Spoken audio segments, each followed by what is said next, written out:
Salut, salut, salut.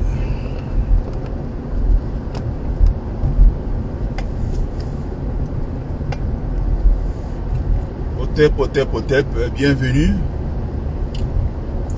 sur la page de Bertie le Kamit, l'imperturbable négro-thérapeute, défenseur des causes justes qui avancent malgré les vents contraires. En espérant que la petite vidéo vous plaira. Voilà, vie, force, santé à vous, partagez. Bon début de semaine. Bienvenue sur la page de Mumbe Soumbumbon, propagateur du savoir ancestral, descendant de la dignité de ceux qui n'ont jamais trahi. Bon début de semaine, hein? Donc beaucoup de courage. Beaucoup de courage aux travailleurs. Beaucoup de courage à ceux qui savent se lever tôt pour aller bosser. Rien à voir avec une équipe nationale de paresseux qui passent toute la journée à donner des leçons aux autres sur les réseaux sociaux, mais qui n'ont pas de vie en réalité.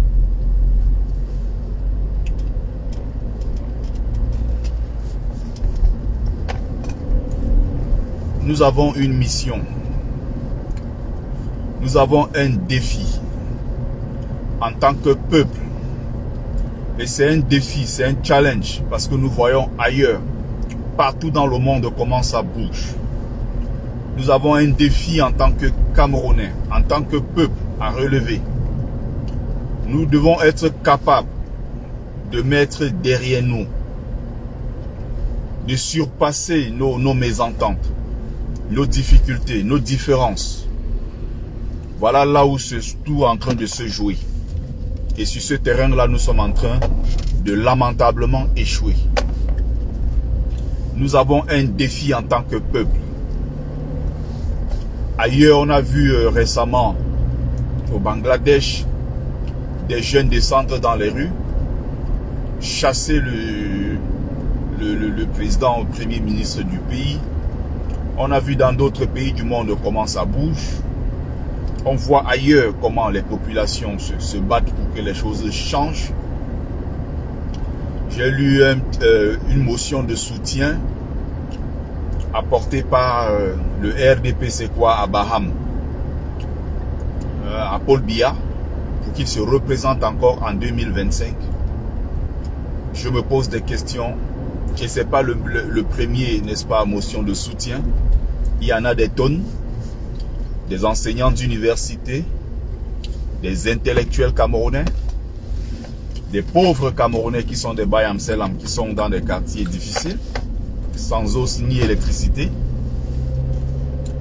et qui sont militants du RDPC pour certains, d'autres qui ne sont même pas Sardina, dont les enfants ne vont même pas à l'école, qui n'ont pas de revenus, qui végètent, qui reculent tous les jours, qui n'arrivent pas à se soigner.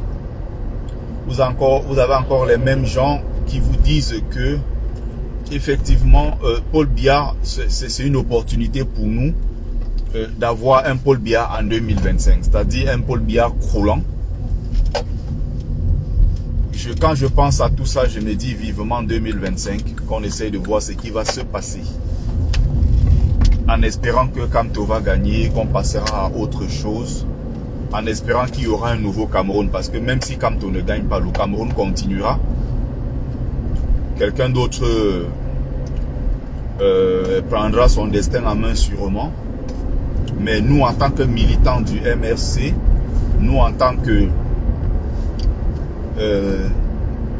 sympathisants, nous, en tant que pro-Kamto, notre rêve, c'est d'avoir à la tête du Cameroun notre leader qui est quelqu'un de très compétent et dont d'ailleurs les compétences sont reconnues unanimement à l'international. Donc ça, c'est notre souhait. Nous voulons notre Kamto à cette place-là. Donc, excusez-moi.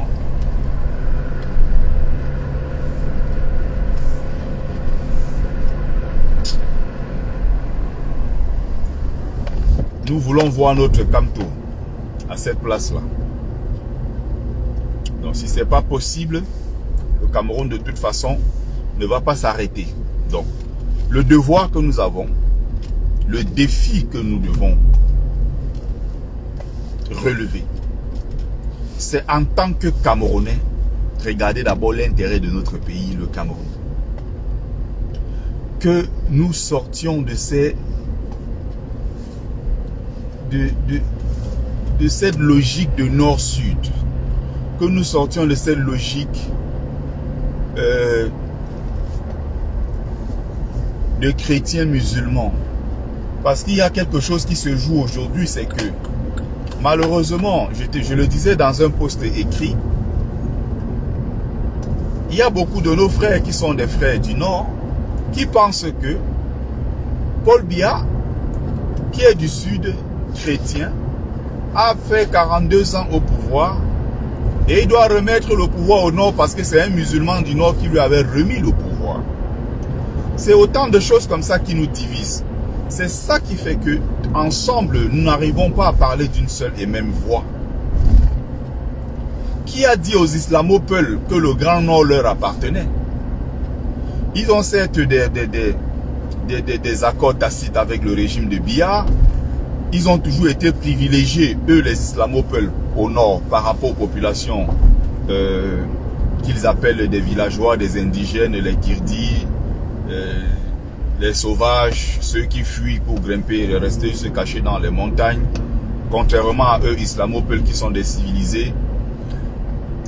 Donc vous voyez de plus en plus dans ce Cameroun-là des discours qui montent. Vous avez des gens qui n'ont pas peur de faire des déclarations dans la presse écrite.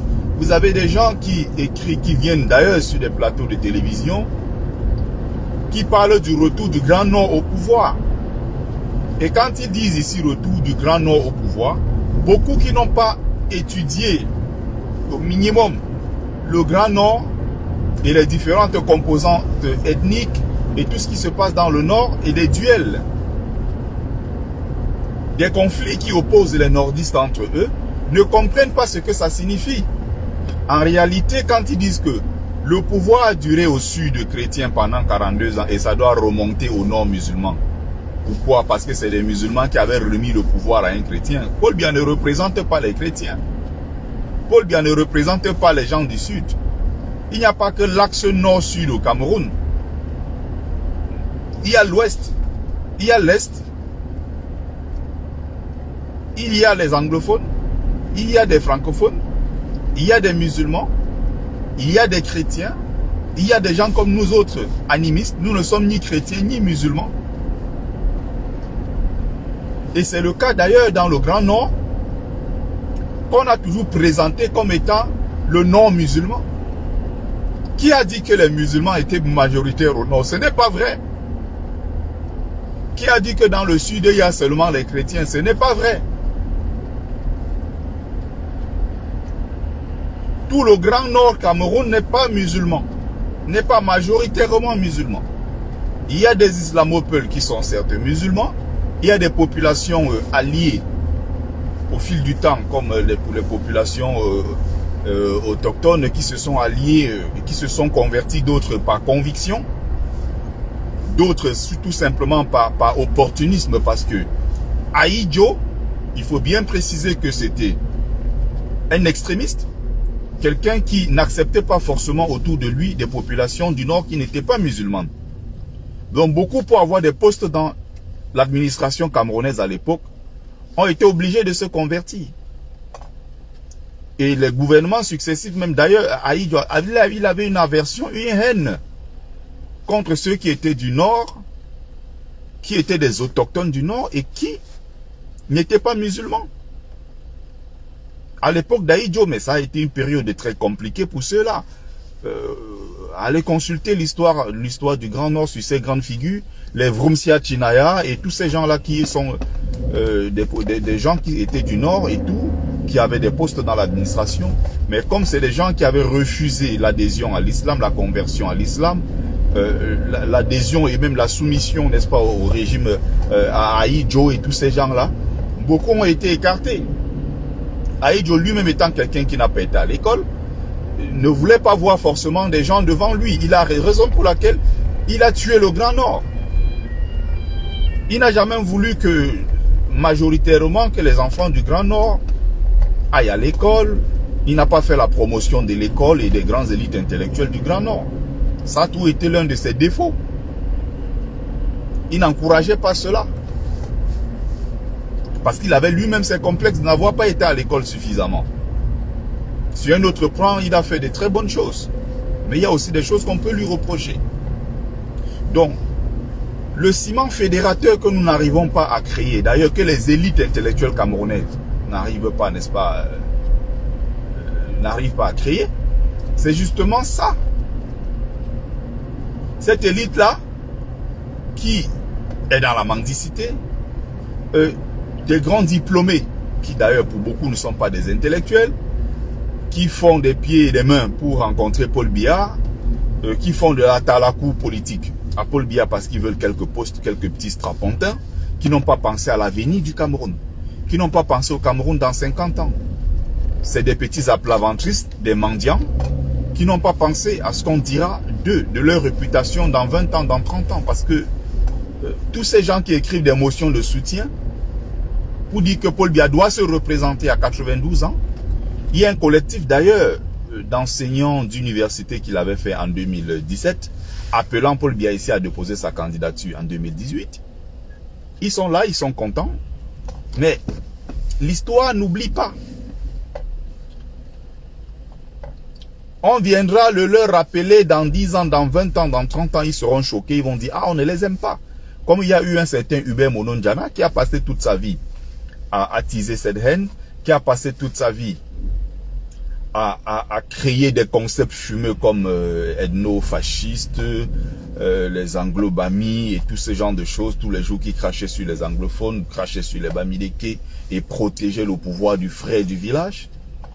Quand les gens ont fait des sorties publiques pour dire que c'était une vermine, il y en a qui se plaignaient. Il y a même d'ailleurs l'un de ses fils, ou un des membres de sa famille, qui est souvent ici sur ma page, qui m'en voulait à l'époque.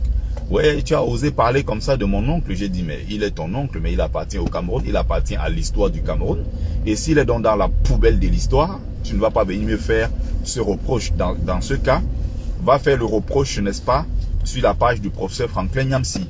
Parce que Franklin Nyamsi, d'ailleurs, à la suite du message de Maurice Kamto, avait fait une vidéo, un live dans lequel il expliquait des choses de façon très claire, parce qu'il a été étudiant de Mononjana. Et ce monsieur, c'était un tribaliste invétéré. C'était un haineux, un ethniciste. Et d'ailleurs, il y a beaucoup de gens que lui, il a renvoyé au quartier parce que il y a quelque chose qu'il n'aimait pas du tout. Quand on l'interrogeait sur son parcours universitaire, sur son cursus, quelqu'un qui a eu, soi-disant, un doctorat en Corée du Nord, qui ne parle ni coréen, ni parle ni anglais, on ne comprend pas dans quelle langue il a eu ses diplômes, ça s'est passé comment, on ne comprenait pas beaucoup, et donc quand on l'interrogeait là-dessus, il s'énervait.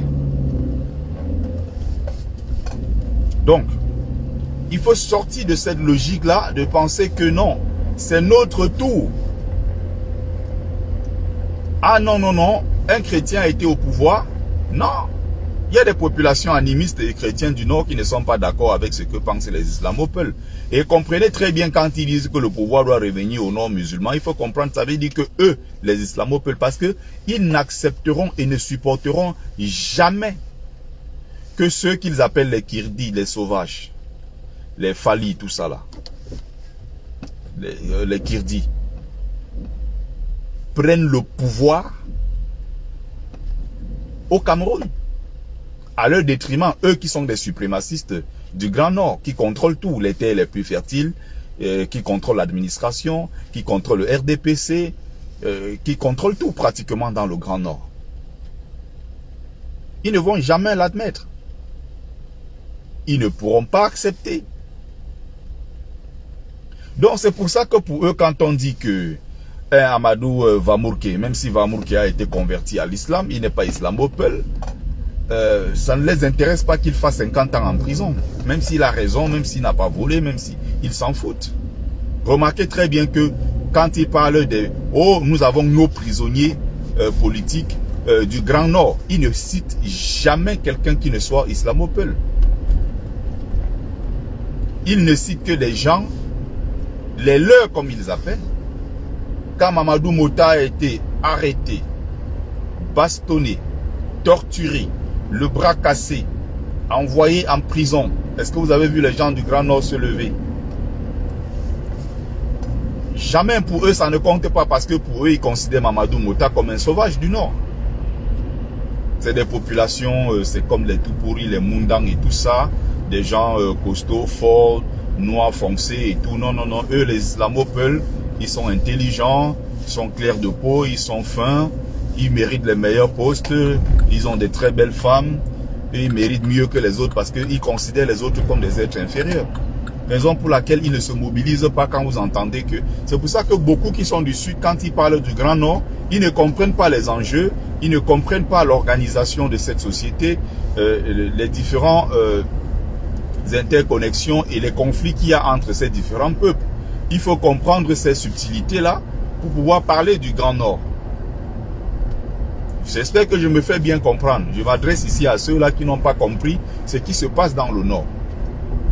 Ceux qui ont déjà compris et peut-être qui en savent mieux que moi, je ne vous apprends rien, ce ne sont que des répétitions.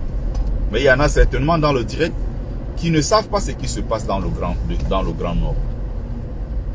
Donc quand vous entendez des gens qui créent des mouvements partout dans le Grand Nord, qui disent que notre retour au pouvoir, c'est d'ailleurs pour ça que beaucoup là-bas, remarquez très bien, il y a beaucoup là qui ont une haine, c'est pour ça qu'ils ont une haine envers le MRC. Il faut comprendre pourquoi dans le Grand Nord, la plupart des gens qui adhèrent au MRC massivement, il y a des certes quelques islamophiles, mais remarquez très bien que la majorité ne sont pas des islamophiles. Ce sont des populations opprimées du Cameroun. Vous comprenez ça? C'est pour ça que eux, ils préfèrent le RDPC, ils préfèrent même le parti de Ndamjoya là, entre eux des alliances qu'il y a eu entre les Bamoun et les peuples du Grand Nord, les peuples islamophiles. Vous comprenez pourquoi le fils de, je sais plus, de Fayero, de Badil, Bayero Fadil, qui a pris, n'est-ce pas, récemment il disait avoir pris le parti de Robert Kona, le PCRN, qui est parti maintenant s'installer dans le Nord, et tout de suite une alliance est née. Vous avez vu comment des Bamoun se sont levés. Ils ont déjà commencé à parler de ce parti-là et tout, parce que, en fait, c'est des alliances entre eux. Les islamophiles du Nord sont les hommes et les Bamoun, ce sont leurs femmes. Et ça a toujours fonctionné comme ça au Cameroun.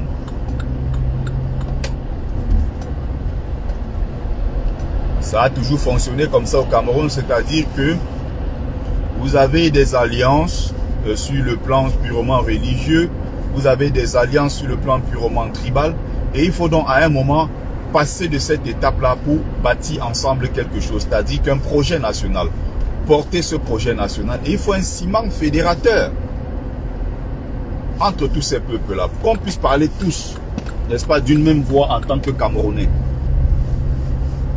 C'est très important. Parler tous d'une même voix en tant que des Camerounais, tout simplement.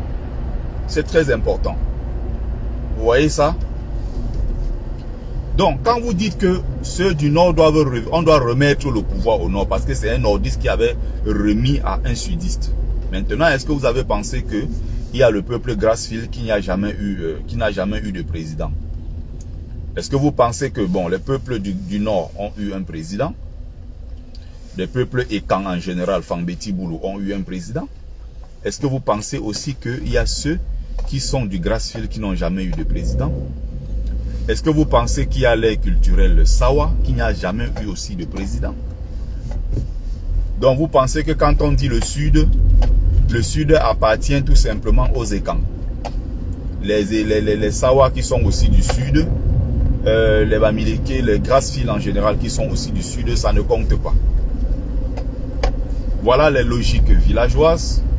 Et ceux qui doivent impulser le changement, ceux qui doivent le penser, ceux qui doivent porter ce genre de projet, ce sont encore une fois des intellectuels camerounais. Ça commence par le haut. Si on en arrive là justement, c'est parce que ces bêtisiers qu'on appelle intellectuels camerounais ne font pas leur travail. Ils n'ont d'ailleurs jamais fait le travail. Les quelques intellectuels crédibles encore qu'il y avait dans notre histoire, beaucoup sont morts aujourd'hui. Leurs écrits, heureusement, sont restés.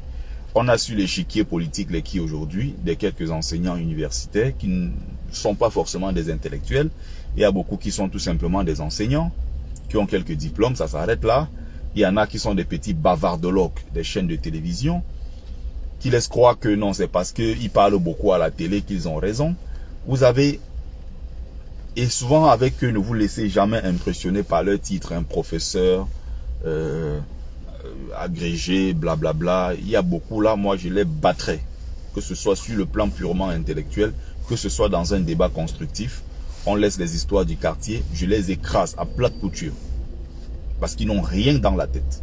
Même quand je lis, souvent leur texte, c'est du grand bêtisier. Il n'y a rien de profond dedans. Il n'y a rien de construit. Sur le plan purement intellectuel, c'est du... Je sais même pas comment dire ça, quoi. C'est des gens qui n'ont pas de contenu. Il n'y a même pas de potentiel. C'est des gens qui sont cooptés, des promotions canapé qu'on amène dans nos universités. On dit celui-ci, tiens, vas-y, va donner des coups aux gens. Et c'est comme ça pendant des années, on égare des générations et des générations. Parce qu'on a mis à la tête de nos universités des personnes incompétentes qui ne peuvent même pas avoir un poste d'enseignant de lycée dans des vrais pays, comme la France par exemple. Mais ils sont dans des universités.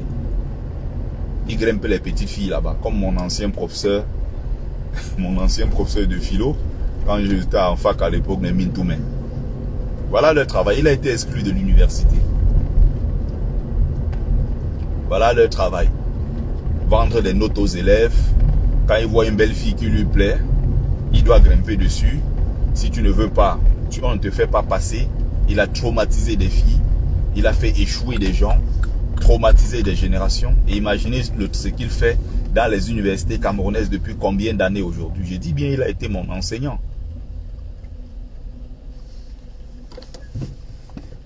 Vous imaginez? J'ai été là à la même époque avec tout ce qui était les Milke Monnier, c'était mon professeur d'éthique et politique. Les Mbomé, les Daniel Ebouté, mon professeur de philosophie générale et tous ces vagues. Il y a voilà beaucoup. Il y a des personnes très compétentes parmi, mais en même temps, à l'intérieur, vous avez des tas d'idiots qu'on a ramassés, on a mis dans nos facultés parce que c'est des promotions canapé, d'autres parce que c'est des frères du village, d'autres parce que c'est des cercles maçonniques, d'autres parce que c'est du grand et n'importe quoi, tout et n'importe quoi. Voilà comment on tue une génération. Donc, il va falloir fédérer, il va falloir se mettre ensemble, penser le Cameroun. Et j'insiste encore, c'est le travail des intellectuels. À travers les programmes scolaires, à travers les émissions de télé, à travers la presse, à travers des organisations, même de la société civile. En fait, c'est le message qu'il doit falloir passer, c'est le message qu'il doit falloir porter auprès de nos jeunes pour qu'ils comprennent. Parce qu'un pays, ça ne se construit pas comme ça. Ça prend du temps. C'est les intellectuels qui sont en avant-poste pour porter sur ces projets, qui sont là d'ailleurs pour les penser. Parce qu'avant de matérialiser quoi que ce soit, il faut d'abord le penser. Quand vous avez des gens qui ne sont pas sérieux, qui passent sur les plateaux télé, ils bavardent. Ils mettent des vestes là, ils ont mis un peu les chemises avec un peu d'amidon. Ils ont même du mal à payer leur loyer. Des gens qui ont la soixantaine, qui sont en location, qui n'ont pas de vie. Et le week-end, on donne un petit 20 000, va insulter les Bamileke. Il met sa petite chemise amidonnée, il vient s'asseoir, il bavarde, il insulte les gens. Et le lendemain, il va encore dans une autre chaîne, il fait pareil, on lui donne 15 000, 20 000, il est content. Il se fait un nom, et il est payé pour distiller la bêtise, la haine entre les Camerounais. Il va falloir cesser tout ça. Il va falloir arrêter tout ça. Il va falloir se battre. Donc on doit sortir de la logique. Le pouvoir était au nord, on a donné à un sudiste. Il faut que ça revienne au nord. Il faut sortir de cette logique-là. Il faut sortir de cette logique-là qui veut que Ah non, non, c'était d'abord un musulman.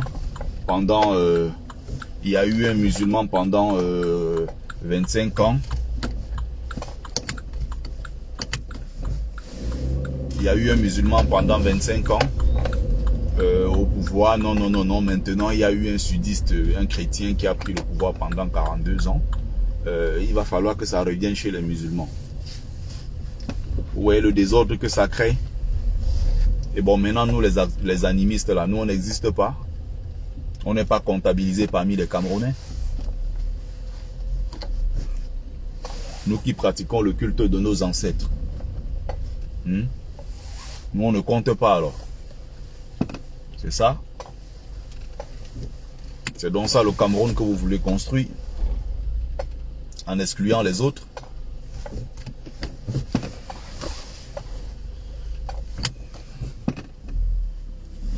Ça doit être... Bon, on verra en 2025. Mais encore une fois, j'aimerais que toutes nos actions, toutes nos initiatives soient guidées. Que tout cela soit guidé par, encore une fois, le Cameroun. Encore une fois, qu'au centre, au cœur de tous nos projets, que le Cameroun soit là. Que le Cameroun soit là, au centre et au cœur de tous nos projets.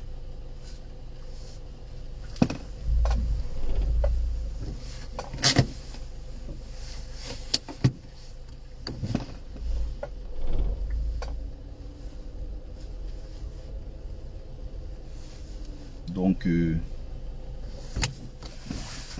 voilà le petit message que je voulais passer ce matin. Je reviens comme ça du travail, épuisé. Je sors chercher l'argent. Moi aussi, je veux construire l'immeuble qui sera dernier ici dehors. Oh, vous blaguez.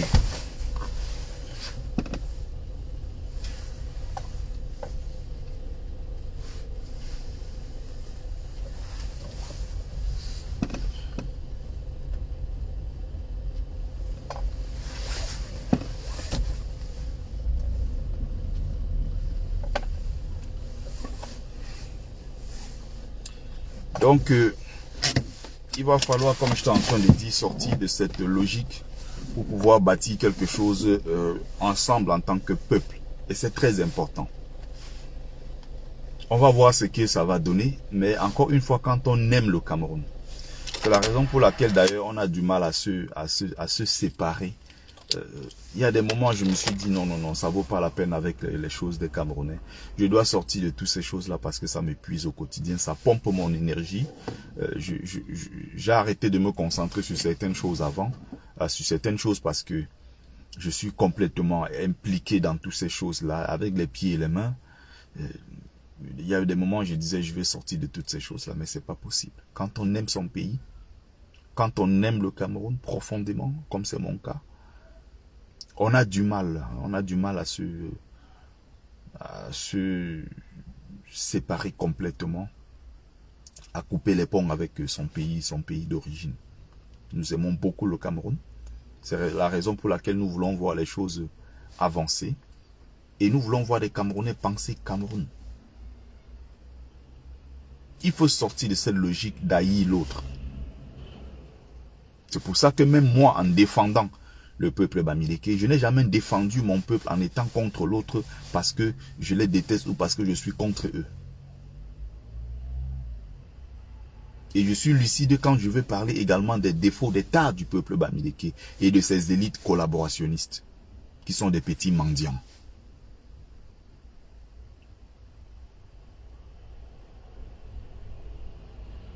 Salut Franck Gassa, salut Yolande Samira, ma soeur chérie Hortense Leche.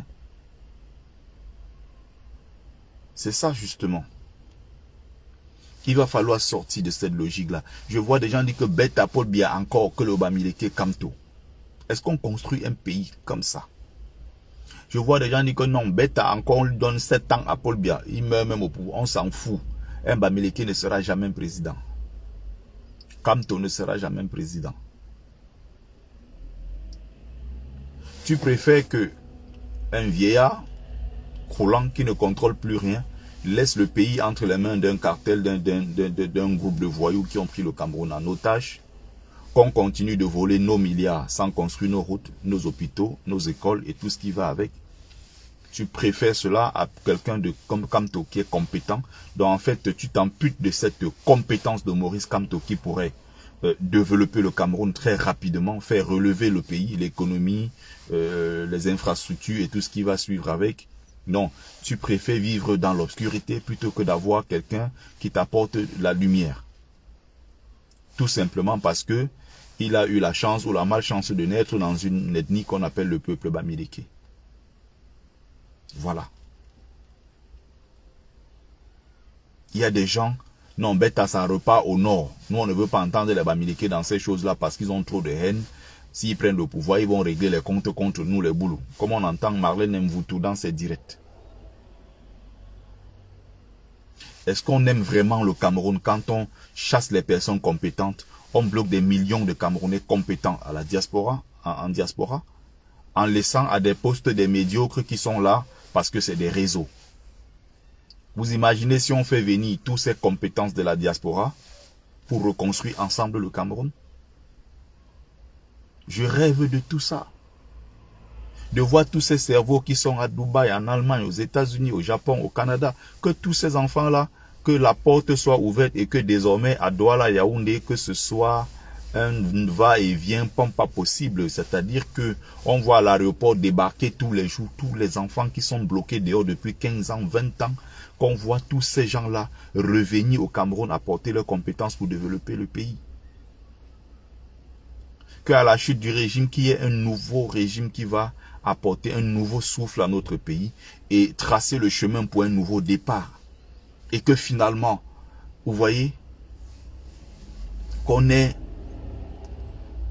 je rêve de ça, un grand concert dans un terrain de football qu'on va remplir, où on va voir le retour des grands Richard Bona, où on va voir les frères Presté, on va voir les artistes camerounais qui portaient la cause, on va voir tous ces gens-là qui reviennent avec les autres Camerounais, avec les autres, chanter la paix, le renouveau, le nouveau départ, l'ancien régime, on oublie tout, on essaye de passer à autre chose, on fait, n'est-ce pas, la vérité, justice, réconciliation, réparation, que la justice fasse son travail, que tous ces anciens gens qui ont tué le pays, qu'ils soient arrêtés, qu'ils soient jugés, que le pardon soit effectif, qu'on voit les Camerounais ensemble travailler, qu'on essaie d'extraire ce poison que Biya a injecté au sein de nous, au sein de notre peuple, le peuple camerounais. Parce que le plus grave, c'est cela. C'est pas seulement le fait que Biya ait laissé les entreprises mourir, qu'il les privatisées ou vendues, Camship, Camer, toutes les entreprises qu'on cite et autres. Non, le pire, c'est pas ça. Le pire, c'est qu'il n'y ait pas d'autoroute dans tout, c'est pas qu'il n'y ait pas d'autoroute dans tout le Cameroun, je vais dire, pendant tous ces 42 ans de mandat, que jusqu'aujourd'hui, qu'il n'y ait pas d'autoroute dans notre pays. Le pire, c'est pas ça. Le pire, c'est pas qu'il n'y ait pas d'hôpitaux. Le pire, c'est que Biya a tué l'humanité camerounaise. Il a tellement appauvri les populations, sur le plan purement matériel. Il a appauvri, c'est-à-dire qu'on casse, on baisse la qualité de la formation. C'est-à-dire qu'on vous renvoie des enseignants les piètres enseignants. On sait qu'avec ça, au lieu de prendre un enfant à l'époque qui avait le 10, pour avoir le bac, on prend des enfants aujourd'hui, on leur a 7 de moyenne, on te donne 10, on te fait passer. On sait que tu vas devant, mais tu n'as pas de niveau, tu n'as pas de contenu, tu n'as pas de formation solide. Et c'est comme ça qu'on tue progressivement un pays. Je connais des gens de hier qui ont obtenu des masters. Quand ils viennent vers moi, me disent, gars, je veux que tu relises mon mémoire. Quand je commence à lire, je dis, mais c'est la catastrophe. Mais comment il a fait pour avoir une maîtrise? Ce n'est pas possible. Mais tout ça est fait exprès. C'est tout un système mis en place par Paul Biya qui pense que non, on doit détricoter tout ça. L'enseignement, en fait, on doit, comment dire, doit former au rabais, on doit ramener les enseignants les piètres enseignants, les gens qui sont vraiment qualifiés, on les pousse à l'exil, sachant qu'on est en train de vider le pays d'une partie de ses compétences. Le poison que Biya a injecté au sein de l'humanité camerounaise, c'est cela. C'est le tribalisme. C'est des Camerounais qui s'empoisonnent, littéralement. C'est-à-dire que vous avez dans une soirée, une fille qui se marie, on ne sait pas comment ça se passe, ses copines qui mettent du poison. Toi qui viens de France, parce qu'on te voit, on se dit, waouh, en France, ça vit douce. Moi, je suis ici dans l'obscurité. Et tout ça là, tu arrives au Cameroun avec tes amis d'hier, avec qui tu étais tranquillement, ils t'empoisonnent. Quand vous voyez, on arrête un Camerounais, on le rapatrie au Cameroun. Vous avez des Camerounais qui vivent sur place, qui disent que non, c'est bien fait pour ta gueule. Bienvenue. Il fallait qu'on te renvoie ici pour que tu viennes souffrir avec nous. Ça veut dire qu'il a conscience que lui, il vit dans un enfer. Quand vous voyez des Camerounais qui disent que non, Betty le Camille, viens faire ça ici, Biya va te montrer. Pourquoi tu parles depuis l'étranger comme si tu étais trop courageux. Ils disent ça à Richard Bonnard. Ils disent ça à Valsero. Ils disent à je sais pas qui, Remingono. Ils disent ça à combattant Kemta. Ils disent au général Wanto. Ils disent à tout le monde. Ils disent à Sandy Boston. Non, sortez de vos trucs. Ils disent à mon frère Stéphane Tchumbu, sortez de vos histoires, venez faire ça ici au Cameroun, on va vous montrer. C'est ça le problème. Ils ont conscience qu'ils vivent dans un enfer. Ils ont conscience qu'ils vivent dans un pays où il n'y a pas de liberté d'expression. Donc parce que il est frustré, parce qu'il est pauvre, il est misérable, il a certainement ses frustrations, il est allé à l'école, il n'arrive pas à avoir un boulot, il a bientôt 50 ans, il est toujours dans la maison familiale, il a 4-5 enfants avec des mères différentes, il n'arrive même pas à s'en occuper. Il n'est même pas sûr de s'habiller comme il veut. Il ne peut pas se soigner convenablement. Il a ses difficultés. Du coup, il renvoie ces frustrations-là sur ses propres frères camerounais qui sont aussi victimes de cette dictature, plutôt que de les transférer. C'est une sorte de transfert d'agressivité. Au lieu de l'appliquer, n'est-ce pas, de renvoyer ces frustrations-là sur celui qui est à l'origine de son malheur, qui est le pouvoir en place. Non, qu'est-ce qu'il fait? Il s'attaque à son propre frère, qui est aussi victime de la même dictature. Parce que même si je suis en France, d'autres voient que j'ai réussi ma vie, je suis la victime de ce régime-là. Je suis la victime de ce système. Vous voyez? Et être en France ne veut pas dire qu'on a réussi sa vie parce qu'on est en France. Il y en a qui arrivent ici, beaucoup qui échouent. Il y en a qui arrivent ici, sombrent dans la drogue. Beaucoup arrivent ici, sombrent dans la promiscuité totale. Donc vous voyez des Camerounais qui souffrent et qui sont contents de voir que leurs frères qui étaient en Europe sont renvoyés au Cameroun en quelque sorte dans cette vaste prison. On dit bon, bienvenue en prison comme nous. On va désormais gérer des problèmes de coupure d'électricité ensemble. On va souffrir de mauvaises routes. On va souffrir de manque d'hôpitaux. On va souffrir de tout ça ensemble. C'est malheureux. C'est malheureux. Vous vous rendez compte, c'est malheureux. Mais comme je le dis, il va falloir sortir de cette logique-là pour construire. Parce que le plus grand défi, c'est ça. Tu aimes le Bamileke, tu ne l'aimes pas, tu vas vivre avec lui. Tu aimes le nordiste, tu n'aimes pas les Kang, tu n'aimes pas le Sawa, tu es haineux dans ton cœur, tout ce que tu veux, tu es obligé de vivre avec tes frères. Tu n'aimes pas l'anglophone ou le francophone, tu n'aimes pas le Camerounais musulman chrétien ou tout ce que tu veux, ou le Camerounais animiste comme nous autres qui parlons de nos ancêtres. D'autres nous insultent en disant que oh, c'était des féticheurs, ils vendaient les enfants en esclavage, c'était des vampires, c'était des ceci. Nous, on adore le culte de nos ancêtres, nous le pratiquons. On ne vient pas demander votre avis. Nous portons cet héritage ancestral africain avec beaucoup de fierté. Ceux maintenant qui sont convertis à l'islam et au christianisme, ils peuvent nous insulter comme ils savent très bien le faire. Mais nous sommes fiers de ce que nous sommes. Mais que vous soyez contents, vous ne soyez pas contents. Le retour, n'est-ce pas, aux sources est quelque chose aujourd'hui d'évident. Tout le monde le voit. ça grimpe, ça monte en puissance dans nos sociétés. Vous allez voir dans pratiquement toutes les sociétés africaines, des gens qui se revendiquent du monde du kémitisme, du panafricanisme et tout cela. On monte en puissance, vous allez voir partout des gens de plus en plus qui parlent avec fierté de leurs ancêtres. Même ceux d'ailleurs qu'on nous avait cachés. Je sors ici de l'ancestralité, de cet héritage ancestral, de la spiritualité, de la religion, pour revenir par exemple dans le combat, dans les différentes luttes de décolonisation. Le système pendant très longtemps nous avait caché les héros qui s'étaient battus pour l'indépendance. On les avait présentés comme des maquisards, des gens qui fuyaient dans des champs partout, qui tuaient des gens, c'était des... Mais aujourd'hui, sans avoir véritablement un programme scolaire, un cours, des livres bien conçus, bien étoffés sur la question, tous les Camerounais qui naissent aujourd'hui, allez les interroger sans qu'ils n'aient besoin d'aller dans une grande école. Ils connaissent aujourd'hui qui est Ernest Wandje, ils connaissent qui est Martin Singap, ils connaissent Félix Roland Moumié, ils connaissent Oumniobé, ils connaissent tous ces gens-là qui s'étaient battus, n'est-ce pas, pour le Cameroun. Donc, qu'on le veuille ou non, il y a quelque chose, il y a une dynamique qui est déjà en cours et qui est en train de monter progressivement. Et vous ne pourrez pas l'arrêter. C'est impossible de l'arrêter. Vous voyez, les gens qui se sont battus, de plus en plus, on parle aujourd'hui de Castor Sendafana, on parle de Wungli Masaga, on parle de Nikanon Djawe, on parle de Mouchili, ils sont nombreux, ils sont nombreux. De Mathieu Ndjasset, les noms remontent. Au fur et à mesure, ça sort, ça sort, ça sort. Vous avez beaucoup de gens aujourd'hui qui vont en Guinée, là où on a enterré Félix Roland Moumié. Les gens vont n'est-ce pas, se recueillir sur sa tombe. Les gens lui rendent hommage.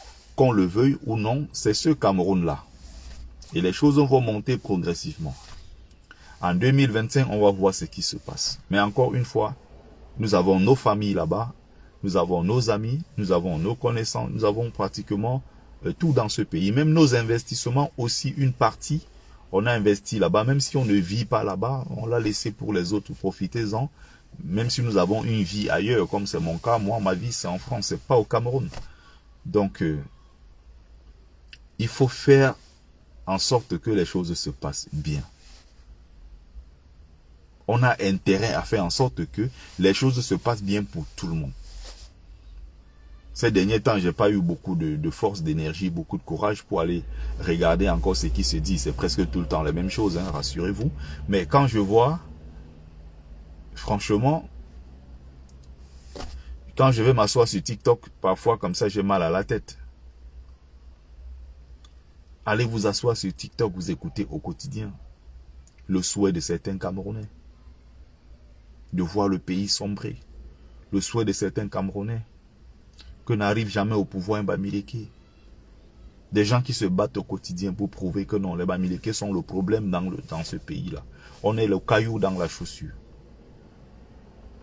J'ai vu récemment, lors de toujours comme dans en droite ligne de ce que je vous expliquais tout à l'heure au début, j'ai eu, il y a quelqu'un qui est d'ailleurs du PCRN, qui est un nordiste, qui est du PCRN, qui vit au Canada, qui appelait dans une émission sur ce TikTok avec les groupes de Gabassa, Sawa et Kang, tout ça, des gros tribalistes contre le peuple Bamileke. Moi, je les écoutais.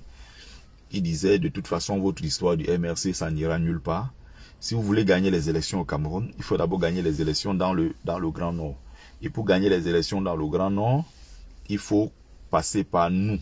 Il faut passer par les Lamibés, c'est-à-dire les musulmans du Nord, nous les islamo-peuls, nous les suprémacistes. Si vous voulez aller passer par les autres gens là, ça ne sert à rien parce qu'ils ne représentent rien dans le Grand Nord. Il le dit comme ça avec un tel mépris. Il le dit comme ça avec une telle désinvolture. Il est comme ça en train de parler de ses propres frères en disant de toute façon, le MRC perd son temps. Quand on parle de prendre le pouvoir dans le Nord, ce n'est pas avec les gens comme les Mamadou Mouta, ce n'est pas avec des gens comme les docteurs Bouché. C'est ce que je vous expliquais tout à l'heure. Vous voyez, on est dans le même Cameroun, on est dans le Grand Nord. Et pour certains du Sud qui sont des ignorants sur la question du Nord, ils pensent que le Grand Nord est un bloc homogène. Quand on parle du Grand Nord, tout le monde voit des nordistes musulmans, ceux qui vendent le soya au bord des routes, ou bien les babanas qui font le benzikin, ou bien ceux qui vendent les oignons, les arachides, les épices en général. Non, non, eux, ils voient le Grand Nord comme un bloc homogène. C'est des musulmans, c'est des nordistes. Ce n'est pas vrai. Quand tu as étudié le Nord, le Grand Nord Cameroun, tu comprends les différents enjeux, les différents clans, les luttes en cours. Tu comprends que non, non, non, il y a beaucoup de disparités. C'est tout un travail. Il faut aller chercher à comprendre ce qui se passe dans le Grand Nord. Donc vous voyez, il parle comme ça de ses propres frères, mais avec beaucoup de mépris, beaucoup de dédain. Voilà, on ne peut pas compter sur les... On doit compter sur nous parce que c'est nous qui contrôlons en quelque sorte le Grand Nord. C'est nous les suprémacistes islamo-peuls. Les autres ne comptent pas. C'est-à-dire les chrétiens nordistes, c'est-à-dire les populations animistes autochtones. Parce que l'arrivée des islamo-peuls dans l'histoire du Grand Nord, c'est une histoire qui est récente. Contrairement à ceux qui sont là, qui sont des descendants, qui sont là depuis des siècles et générations. Voilà ce qui se passe dans notre pays. Je l'ai expliqué à plusieurs reprises.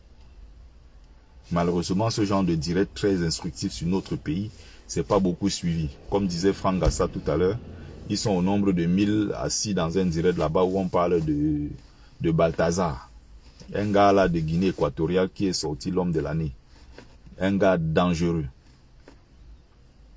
Dangereux. Il est passé sur au moins 400 femmes. Donc il y a au moins 400 vidéos. Donc ce que vous avez vu là, il n'y a que 6 ou 7 vidéos qui sont dehors. Il est passé au moins sur 400. Dans toute la petite Guinée équatoriale là. La femme se lève, elle s'habille propre chez elle. Elle dit qu'elle va travailler. Elle arrive au bureau, elle devient la pute du monsieur. Et toutes ces femmes, curieusement, elles sont consentantes. Il n'y a aucune femme là qu'on a vu qu'elle l'a forcé, qui l'a forcé. Il n'y a aucune, mais elles prennent même du plaisir. C'est-à-dire que jusqu'à... mon Dieu, c'est choquant ça. Et parmi ces femmes-là, la femme du directeur de la sécurité présidentielle de Guinée équatoriale, qui montre comme ça, qui écarte son vagin, on voit son visage, elle se fait pénétrer brutalement, le gaz il prend du plaisir, et voilà, voilà, voilà. La vidéo, les vidéos sont dehors. C'est incroyable. Tu as ta femme, et même parmi ces femmes, les métis, ils grimpent. Les noirs, ils grimpent. Femme enceinte, il y a même une femme enceinte dedans. La femme de quelqu'un, enceinte. Elle va se faire grimper par ce mec-là. Et lui, il n'y a pas de préservatif, ça n'existe pas chez lui. Donc c'est cher, contact direct. Plus de 400 femmes. Il a fait des dégâts terribles. Des femmes mariées. Elle sort de chez elle, elle s'habille, elle laisse sa femme, son mari, ses enfants. Ils vont déposer les enfants à l'école. Ah, je m'en vais travailler. Tu arrives au bureau, pape, directement. Le travail commence. Ils ont des gros salaires, on insulte les autres, on méprise celui qui vend ses petits trucs au bord de la rue.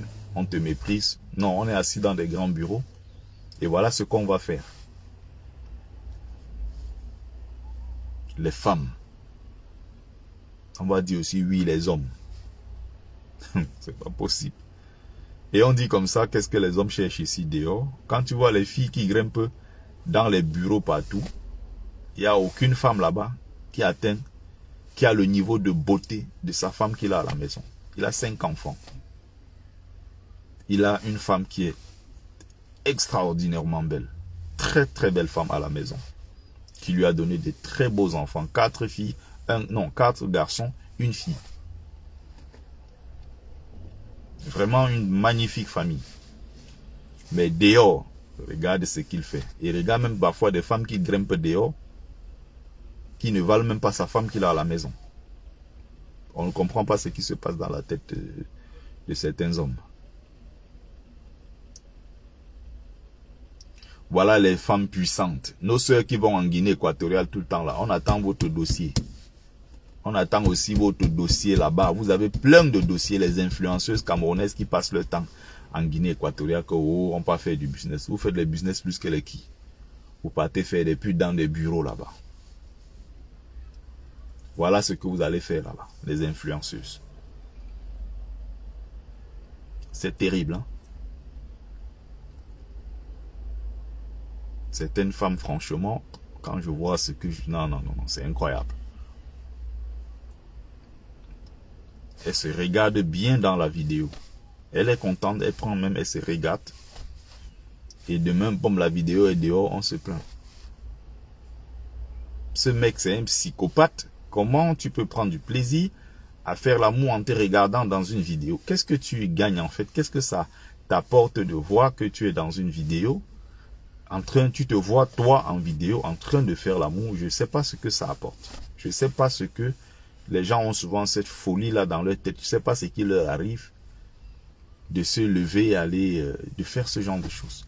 Mais pourquoi tu te prends en vidéo quand tu fais l'amour? Pourquoi? Why?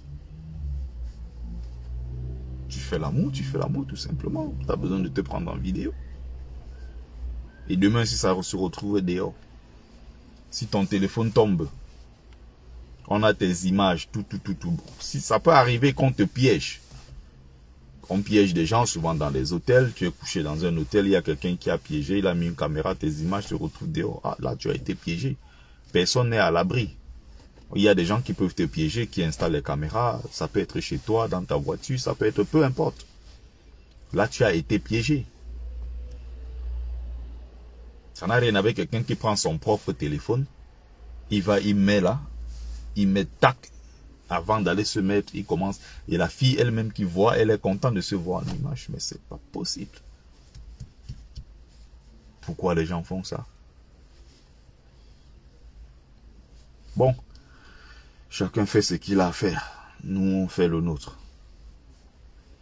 Voilà le petit message que je voulais passer ce matin. Merci à ceux qui ont pris le temps de regarder le live. C'était Bertie le Kamite, l'imperturbable négro-thérapeute, défenseur des causes justes qui avance malgré les vents contraires. En espérant que ça vous a plu, j'espère que vous avez partagé massivement. Vie, force, santé à vous, plus les bénédictions ancestrales. C'était Ngumbe Sombungbong, propagateur du savoir ancestral, descendant de la dignité de ceux qui n'ont jamais trahi. Merci à vous et très bonne journée, bon début de semaine. Merci et très bonne journée à vous.